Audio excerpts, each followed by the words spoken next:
বাংলাদেশ জনগণের সবাই ইসলামের প্রতি রয়েছে মাওলানা শেখ আমিন এই বৈঠকের সংগত বক্তব্য রাখবেন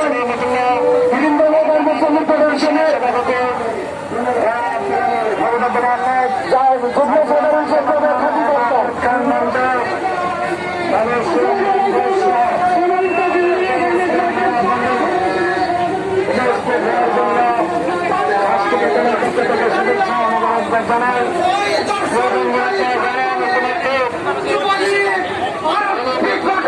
ঘটিয়ে ফেলে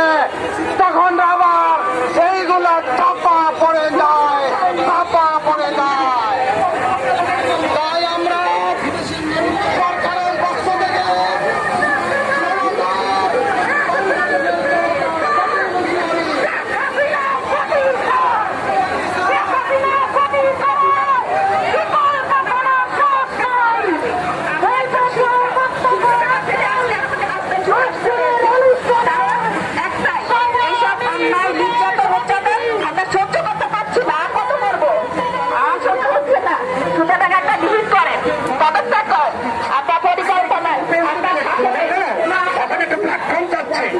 সত্যের পক্ষে ন্যায়ের পক্ষে তুমি সত্য নেই তুমি ওখানে